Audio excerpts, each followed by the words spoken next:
코로나 아니야. 담배 존나 펴서 그래. 네 번째 영상인가?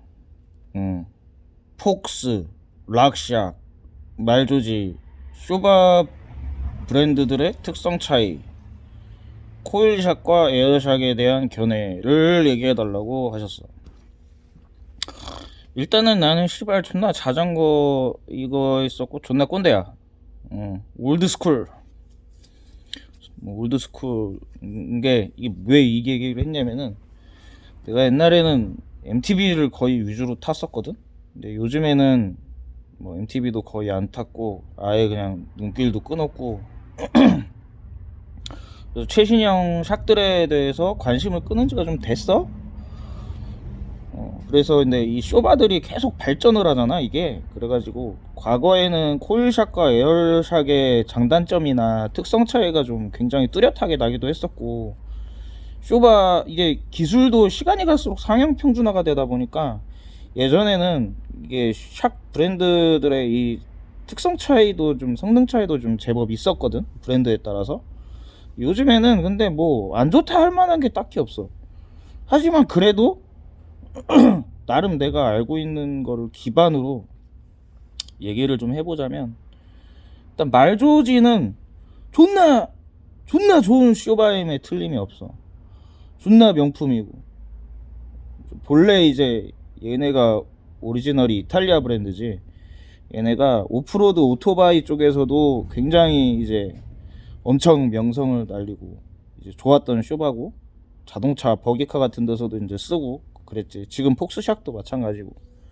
근데 이제 말조지가 뭐 경영난 때문이었는지 브랜드가 거의 망조가 들어가지고 없어지다시피 할 뻔했는데, 자동차 업계들도 보면 브랜드가 나가리 될 뻔하다가 큰 회사들이 이제 브랜드를 인수해서 좀 살려가지고 다시 팔고 하잖아. 약간 이제 말조지가 그런 식이 됐어. 그래가지고 폭스 서스펜션에 산하로 말조지가 들어갔고, 이제 폭스 서스펜션이 옛날에는 코일샥 라인업, 에어샥 라인업이 따로따로 다 있었지. 근데 최근 들어서는 코일샥이 거의 이제 없어지다시피 하고 에어샥 위주로 이제 나오는 추세야. 근데 그럼에도 코일샥을 고집하고 찾는 수요들이 있다 보니까 이제 폭스샥에는 어떤 좀 프리미엄 브랜드의 이미지를 부여하고 싶었는지 모르겠지만 저가 라인업이나 코일샵 라인업을 이제 싹 다 없애버리고 갑자기 이제 말조지라는 브랜드를 다시 등장을 시켜가지고, 말조지에는 보면은 이제 다 그 코일 서스펜션들 위주인데, 말조지가 쇼바가 이제 옛날에로 보면은 굉장히 댐핑감이 말랑하고 이제 움직임도 유연하고 풍부한 느낌의 쇼바였어. 근데 이 얘기가 이제 폭스샥이 앞샥을 만들기 전 얘기고, 락샥하고 말조지가 대세였던 시대 얘기야. 이제 말조지가 또 비싼 쇼바였고. 근데 이제 시간이 흐르면서 이제 그때가 90년대 얘기거든. 90년대 후반 얘기고, 시간이 흐르면서 2000년대 2010년대 가면서 이 말조지들이 쇼바 작동 특성이 되게 많이 느낌이 달라져. 근데 그 이후로 뭐 때문인지는 모르겠는데, 뭐 경영난인지 쇼바 이 성향의 어떤 선호도 차이여서 매출이 감소했는지는 모르겠지만 회사가 브랜드가 좀 하얀 길을 걷게 되지. 그리고 이제 락샥이 자전거 쇼바에서는 굉장히 가장 오랫동안 이렇게 시장을 점유하고 있던 브랜드인데, 얘네도 이제 결국은 경영난 때문인지 모르겠는데 스램에 이제 브랜드가 인수됐고, 이제 대표적 특징으로는 사실상 폭스하고 락샥을 비교할 수밖에 없을 것 같아요. 이제 말조지 같은 경우는 옛날에 어떤 그 본래의 아이덴티티라고 표현을 해야 될까?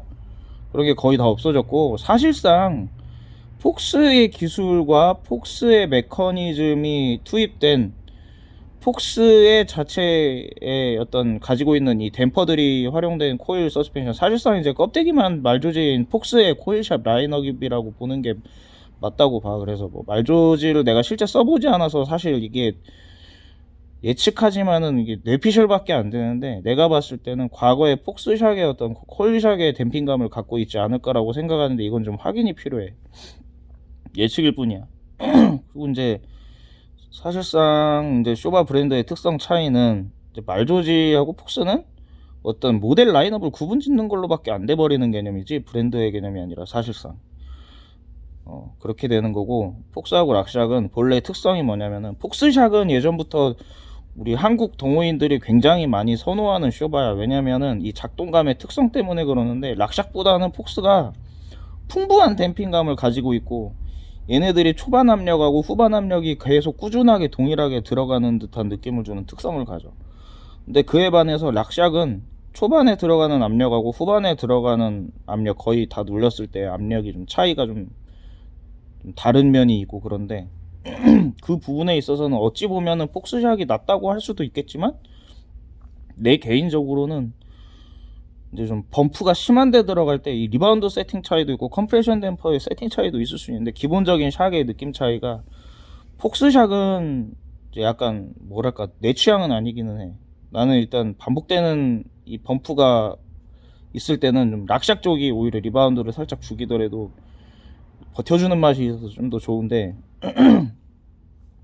댐핑의 어떤 움직임 자체는 락샥 쪽이 좀 빠르고 민첩한 감이 있어. 폭스샥은 움직임 자체가 약간 일정한 감도를 주고 풍부한 느낌이 있는 반면에 좀 민첩성이 떨어지는 느낌이라고 할까? 근데 이거는 되게 주관적이고 감각적인 표현이긴 한데, 뭐 나뿐만 아니라 굉장히 좀 잘 타는 상급자나 선수들 사이에서도 비슷한 표현들을 많이 쓰기는 하거든. 근데 이거는 지극히 개인 선호도 차이여서, 락샥을 선호하는 사람도 있고 폭스를 선호하는 사람도 있고 달려. 이건 뭐 락샥이 좋다 폭스가 좋다라고 하기에는 좀 애매해. 일단은 뭐 둘 다 이제 뭐 에어샥을 기준으로 얘기를 하는 거고, 과거에 락샥이 단점이었다고 하면 뒤틀림 강성이 좀 떨어져. 폭스샥은 그 부분에 있어서 좀 많이 짱짱했고, 근데 이제 락샥도 이제 너무 경량화에 치중한 나머지 그렇게 했던 부분도 있지만, 지금은 파이프 구경을 많이 늘렸기 때문에 그런 부분도 이제 많이 사라졌지.